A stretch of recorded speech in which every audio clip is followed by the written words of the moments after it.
ഒരുപാട് സഞ്ചാര സംവിധാനങ്ങളുമുള്ള ഗതാഗത സംവിധാനങ്ങളുമുള്ള ഈ കാലത്ത് നമുക്ക് ഒറ്റ ദിവസം കൊണ്ട് ഭൂമിയെ ചുറ്റാൻ പറ്റും.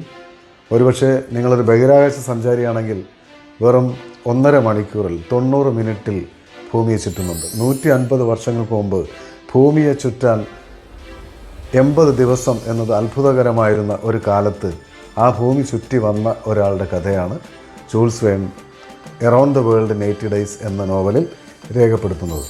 അതെങ്ങനെ നിനക്ക് വട്ടാണോ? ഞാൻ ഓരോ ദിവസവും ഓരോ മണിക്കൂറും എഴുതി വെച്ചല്ലേ നമ്മൾ യാത്ര ചെയ്തത്.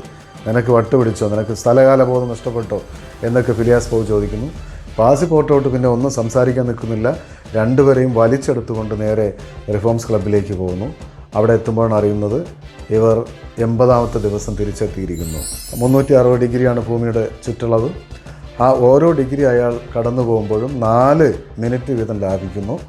അങ്ങനെയാണെങ്കിൽ 15 ഡിഗ്രി ചെല്ലുമ്പോൾ അയാൾക്ക് 1 മണിക്കൂർ 60 മിനിറ്റ് അഥവാ 1 മണിക്കൂർ ലാഭം ഉണ്ടാകുന്നു. ഇത് ഭൂമിശാസ്ത്രത്തിലെ ഒരു അടിസ്ഥാന പാഠമാണ്.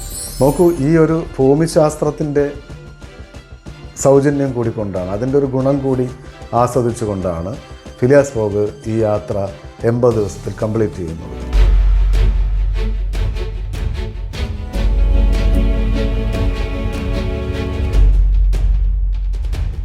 നമസ്കാരം. ഇന്ന് ഒരു നോവലിനെ കുറിച്ചാണ് പറയുന്നത്. Around the world in 80 days, ലോകം ചുറ്റി വരാൻ 80 ദിവസങ്ങൾ. ജൂൾസ് വേൺ എന്ന വിഖ്യാതനായ നോവലിസ്റ്റ് 1873 അതായത് ഇന്നേക്ക് 1.5 നൂറ്റാണ്ട് മുമ്പ് 152 വർഷം മുമ്പ് എഴുതി പ്രസിദ്ധീകരിച്ച വളരെ പ്രശസ്തമായ ലോക ക്ലാസിക് നോവലുകളിൽ ഒന്നാണ് ഈ നോവൽ. അതിനെക്കുറിച്ചാണ് ഇന്ന് സംസാരിക്കുന്നത്. ഇതെങ്ങനെയാണ് നമ്മുടെ യാത്രക്കാർ ശ്രദ്ധിക്കുന്ന പരിപാടിയിലേക്ക് ഈ നോവൽ കടന്നു വരുന്നത് എന്ന് ചോദിച്ചാൽ, ഇതിൽ മനുഷ്യൻ ആർജിച്ചെടുത്ത വേഗതയുടെ ഒരു ചരിത്രമുണ്ട്. 1873 150 വർഷങ്ങൾക്ക് മുമ്പ് 80 ദിവസം കൊണ്ട് ഭൂമി ചുറ്റി വരിക എന്നത് സങ്കല്പത്തിനതീതമായ ഒരു സംഗതിയായിരുന്നു. എന്നാൽ ഇന്ന് നമുക്കറിയാം, ഒരുപാട് സഞ്ചാര സംവിധാനങ്ങളുമുള്ള ഗതാഗത സംവിധാനങ്ങളുമുള്ള ഈ കാലത്ത് നമുക്ക് ഒറ്റ ദിവസം കൊണ്ട് ഭൂമിയെ ചുറ്റാൻ പറ്റും. ഒരുപക്ഷെ നിങ്ങളൊരു ബഹിരാകാശ സഞ്ചാരിയാണെങ്കിൽ വെറും 1.5 മണിക്കൂറിൽ 90 മിനിറ്റിൽ ഭൂമിയെ ചുറ്റുന്നുണ്ട്. നമ്മുടെ ഇൻ്റർനാഷണൽ സ്പേസ് സ്റ്റേഷനൊക്കെ 90 മിനിറ്റിലാണ് ഭൂമിയെ ഒരു തവണ വലത് വയ്ക്കുന്നത്. ഈ ഒരു വളർച്ചയിലേക്ക് വന്നതിൻ്റെ ചരിത്രമാണ് 150 വർഷങ്ങൾക്ക് മുമ്പ് ഭൂമിയെ ചുറ്റാൻ 80 ദിവസം എന്നത് അത്ഭുതകരമായിരുന്ന ഒരു കാലത്ത് ആ ഭൂമി ചുറ്റി വന്ന ഒരാളുടെ കഥയാണ് Jules Verne around the world in 80 days എന്ന നോവലിൽ രേഖപ്പെടുത്തുന്നത്. ഈ നോവൽ മൊത്തം വായിച്ചു കഴിയുമ്പോൾ, അഥവാ കുറഞ്ഞ പക്ഷം ഈ വീഡിയോ മൊത്തം കണ്ടു കഴിയുമ്പോൾ നിങ്ങൾക്ക് ആ കാലത്തെ മനുഷ്യൻ്റെ വേഗതയെക്കുറിച്ച് തിരിച്ചറിവുണ്ടാവും. അതിനു പുറമെ ഭൂമിയിൽ എങ്ങനെയാണ് സമയം ഉണ്ടാകുന്നത് എന്നതിനെക്കുറിച്ചും അറിവുണ്ടാവും. ഇത് വളരെ ത്രില്ലിംഗ് ആയ ഒരു നോവലാണ്. 1873 ലണ്ടനിലെ വളരെ പ്രശസ്തമായ എലൈറ്റ് ഗ്രൂപ്പ് ആയ പൗരന്മാർ, സിറ്റിസൺസ് ഇരിക്കുന്ന, അവിടുത്തെ പ്രഭുക്കളിരിക്കുന്ന ഒരു ക്ലബ്ബാണ് റിഫോംസ് ക്ലബ്ബ്.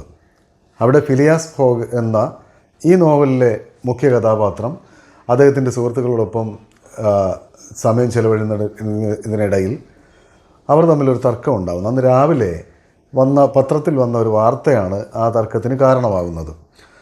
അന്ന് വന്ന വാർത്ത ഇതാണ്: ഇന്ത്യയിൽ റെയിൽ ഗതാഗതം ബോംബെയിൽ നിന്ന് കൽക്കട്ടയിലേക്കുള്ള റെയിൽപാത കൂടി ഇട്ട് കഴിഞ്ഞതോടുകൂടി ലോകം കുറേ കൂടി അടുത്തിരിക്കുന്നു.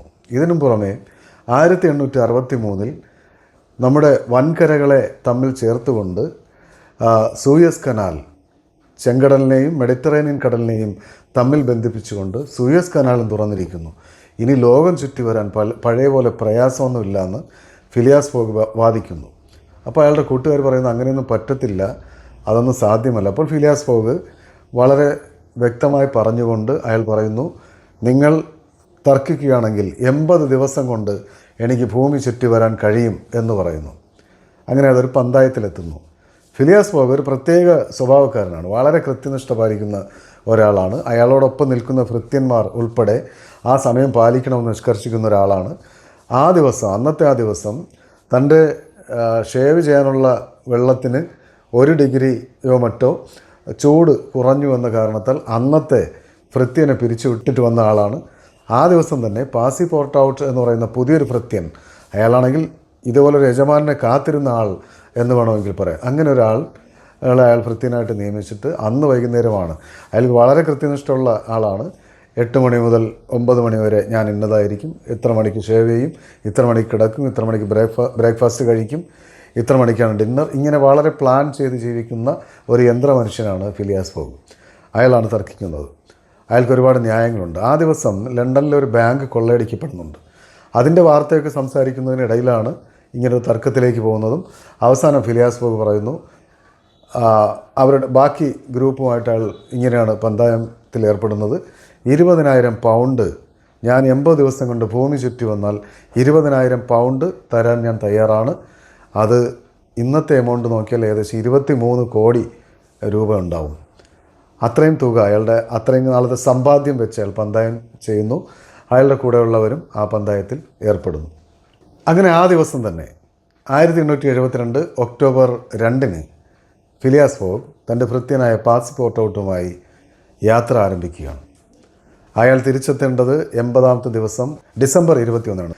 ആ ദിവസം എത്തിയില്ലെങ്കിൽ അയാളുടെ അത്രയും കാലത്തെ സമ്പാദ്യം 20,000 പൗണ്ട് പന്തയത്തിൽ നഷ്ടപ്പെടുകയും ചെയ്യുന്നു. ഇങ്ങനെ അതിദീർഘവും സാഹസികവുമായ ഒരു യാത്രയ്ക്ക് പാസി പോർട്ട് ഔട്ടും ഫിലിയാസ് ഫോഗും പുറപ്പെടുന്നു. അവർ ഇതിനിടയ്ക്ക് സംഘർഷപരമായ ഒരുപാട് സംഗതികൾ നടക്കുന്നുണ്ട്. അവർ സൂയസ് കനാലിലെത്തുന്നു. അവിടെ സൂയസിൻ്റെ നിന്ന് മെഡിറ്ററേനിയൻ കടലിൽ നിന്ന് ചെങ്കടലിലേക്ക് പോകുന്നു. ചെങ്കടലിനപ്പുറം ചെന്ന് നമ്മുടെ അറബിക്കടൽ കടന്ന് ഒരു കപ്പലിൽ അറബിക്കടലിൽ കടന്ന് ബോംബെയിലെത്തുന്നു. ഇന്നത്തെ മുംബൈയിൽ നിന്ന് കൽക്കട്ടയിലേക്ക് ട്രെയിൻ യാത്ര തുടങ്ങുന്നു. അങ്ങനെ പോകുമ്പോഴാണ് അവർ ഒരു കാര്യം മനസ്സിലാക്കുന്നത്, ബോംബെയിൽ നിന്ന് കൽക്കട്ടയിലേക്കുള്ള പാത പൂർണ്ണമായും നിർമ്മിച്ചിട്ടില്ല, ഓപ്പൺ ആയിട്ടില്ല.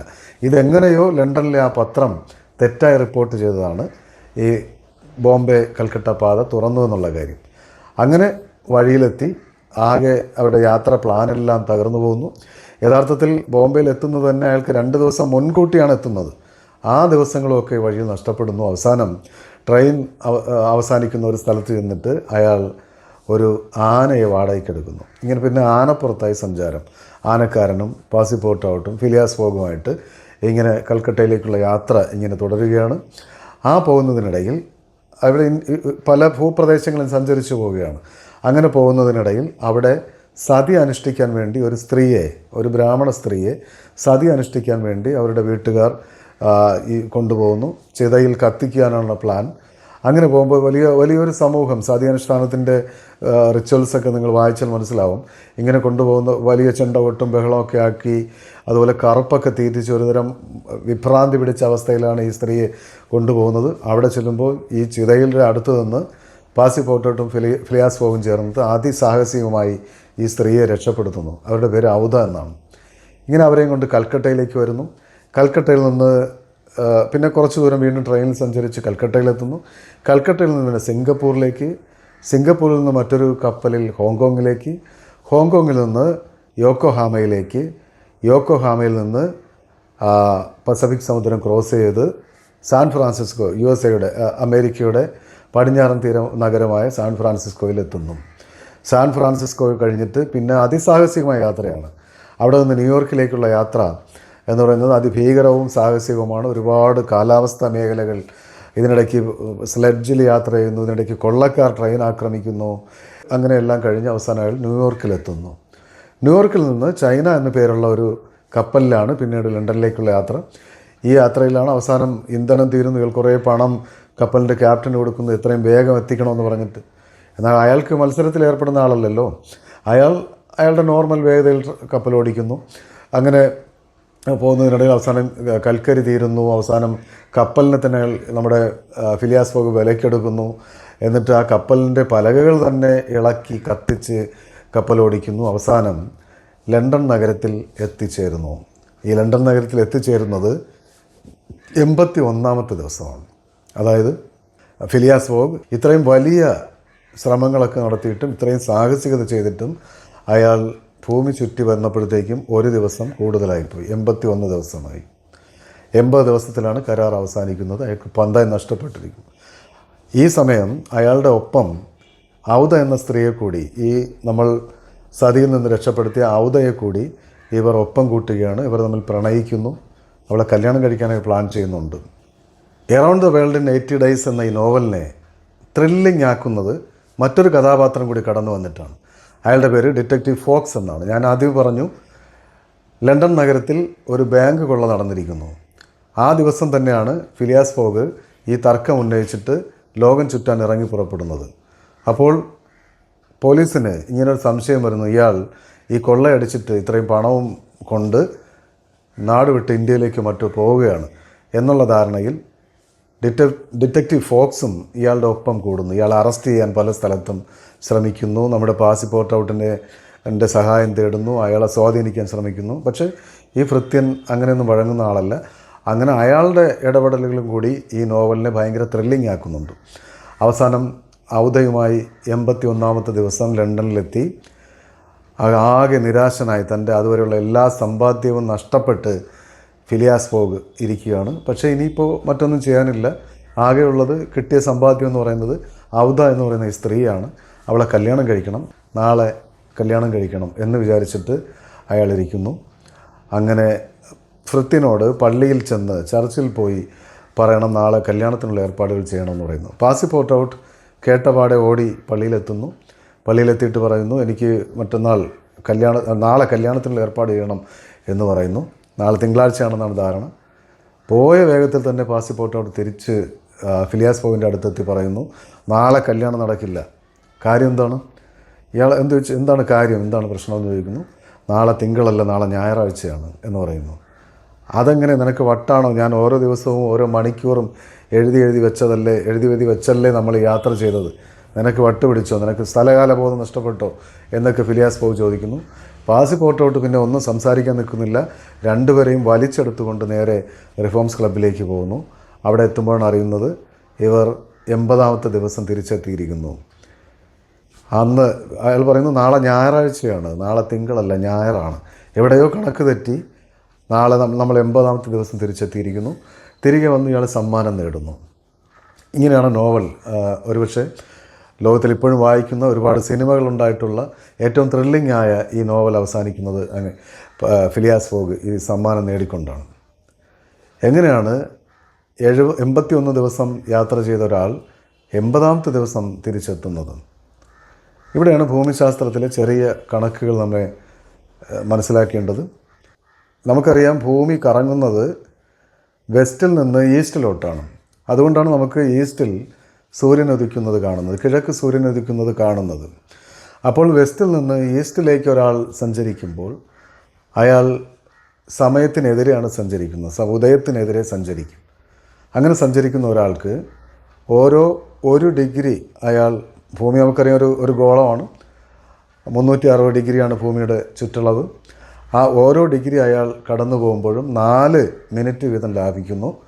അങ്ങനെയാണെങ്കിൽ 15 ഡിഗ്രി ചെല്ലുമ്പോൾ അയാൾക്ക് 1 മണിക്കൂർ 60 മിനിറ്റ് അഥവാ 1 മണിക്കൂർ ലാഭം ഉണ്ടാകുന്നു.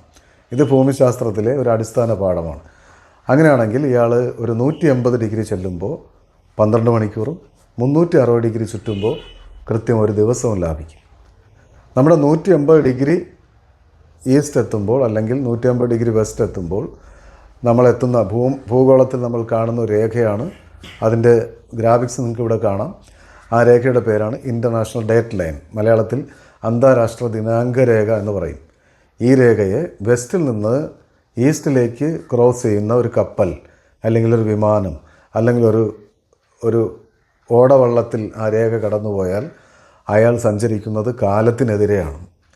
അതായത് ഈ രേഖയുടെ പടിഞ്ഞാറ് തിങ്കളാഴ്ചയാണെങ്കിൽ അതിൻ്റെ കിഴക്കെത്തുമ്പോൾ ജസ്റ്റ് ആ രേഖ ക്രോസ് ചെയ്ത് പോകുമ്പോൾ നമ്മുടെ പസഫിക് സമുദ്രത്തിലൂടെയാണ് ആ രേഖ, സാങ്കല്പിക രേഖ സഞ്ചരിക്കുന്നത്. ആ രേഖ ക്രോസ് ചെയ്ത് നിങ്ങൾ അപ്പുറത്തെത്തുമ്പോൾ ഈ തിങ്കളാഴ്ചയിൽ നിന്ന് എത്തുന്നത് അയാൾ ഞായറാഴ്ചയിലേക്കാണ്. അയാൾ ഒരു ദിവസം ലാഭിച്ചു കഴിഞ്ഞു. ഈ ഒരു സംഗതിയിലാണ് നമ്മുടെ ഫിലിയാസ് ഫോഗ് 81 ദിവസം സഞ്ചരിച്ചിട്ടും 80 ദിവസം കൊണ്ട് അവസാനിക്കുന്നത്. നോക്കൂ, ഈ ഒരു ഭൂമിശാസ്ത്രത്തിൻ്റെ സൗജന്യം കൂടിക്കൊണ്ടാണ്, അതിൻ്റെ ഒരു ഗുണം കൂടി ആസ്വദിച്ചുകൊണ്ടാണ് ഫിലിയാസ് ഫോഗ് ഈ യാത്ര 80 ദിവസത്തിൽ കംപ്ലീറ്റ് ചെയ്യുന്നത്.